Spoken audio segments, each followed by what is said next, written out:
Hey guys and gals, Shelby Jones coming at y'all from JonesN for CrossFit. Okay, so we've gone over a couple movements before, i.e. the front squat and the overhead squat. So we're gonna go over a couple things that should help you either stay in that front rack position a little bit easier and get those arms extended and keep them extended overhead a little bit easier also. This will also help out with pressing movements, push-ups, anything to that effect. All right, so go ahead and check it out. Hopefully we'll get y'all situated.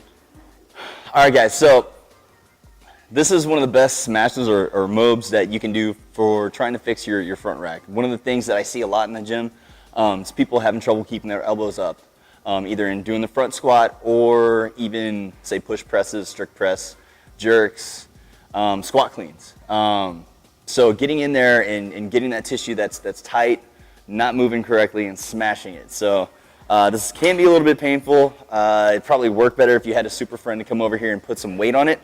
But just starting like right underneath your elbow, really working it down, going through the whole range of motion, right? So working from out to in, going through the whole range of motion. You want to work your way up all the way, basically to right up underneath that armpit, okay? So if you don't have a super friend available for you that's willing to, put some pressure on there and kind of get a little bit deeper in that tissue, what I have set up below is a kettlebell with a jump stretch band connected to it. So let's go ahead, pull that up, get your arm in there, and then just do the exact same thing. So this is just going to add a little bit extra weight into that, and you'll get a lot more tissue moved. So this is a great one to try to help out with that front rack. Test, retest, as always. Okay, so before you get in there, get those elbows up, test that front rack, see how they are.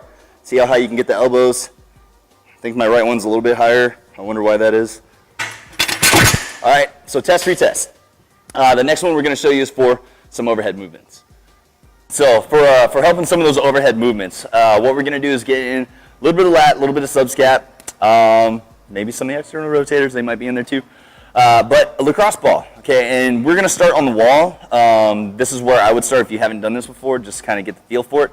On the ground, it can be a little intense, okay? So start here, arm up overhead, okay? Always mobilize in the position that you are going to be mobilizing. You're trying to get in that overhead position, good external rotation, hand up overhead, and then tack down that tissue. So get on that ball, put some pressure on it, and then just try to roll it and move that tissue, okay? Move it.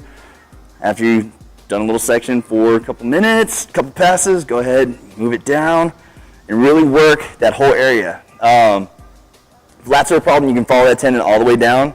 The next thing we'll go over is going to be in between the scap and the spine. Okay, so in between this junk right here and that. So don't put this on your spine. Don't do that. In between, soft tissue. Okay. So on the wall, you're going to start right up top, right here in between. You'll feel your scap, feel your spine, right in the middle. Leaning up against the wall, getting some pressure on it. Arm up overhead, arm down, arm to the side, arm across, okay? Find those spots and work them until you feel it change. You can let the ball come down to the middle, right in the middle of the scap. Again, same thing. You want to do about 10 passes each direction, up and down, over and across. Really putting pressure on that ball. And the third spot is down right at the bottom of that scap, right in between. And again, 10 passes, 10, 15 passes, over and across, okay? And that should help out right afterwards. Again, test, retest, right? Test that overhead motion, see how that arm feels going up overhead. Do this, do it again, and I guarantee you it'll feel better. Okay, guys and gals, so y'all just saw a little bit of mobility for the tricep or the front rack position and the overhead. Okay, put those to work, test, retest as always. Y'all notice we've been doing kind of a lot of videos on mobility. There's a couple reasons for that. I don't think anybody does it often enough. It's one of the 10 aspects of fitness, right? Being flexible. And it's really important, being able to get into and out of those movements properly, okay? So every time we do them with correct form, they're gonna be easier. And we're training ourselves to do them that way. So straining or pushing ourselves to try to do every rep the correct way and putting the time into making sure we can get into those positions correctly.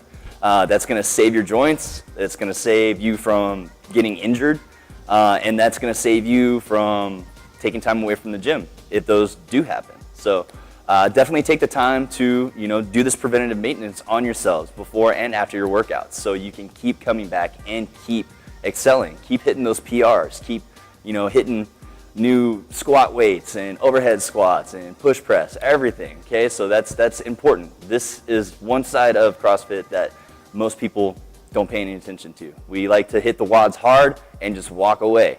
Okay, don't neglect this part. It's very important. All right, check out the rest of the videos at JonesNforCrossFit.com, and remember, as always, make every rep count.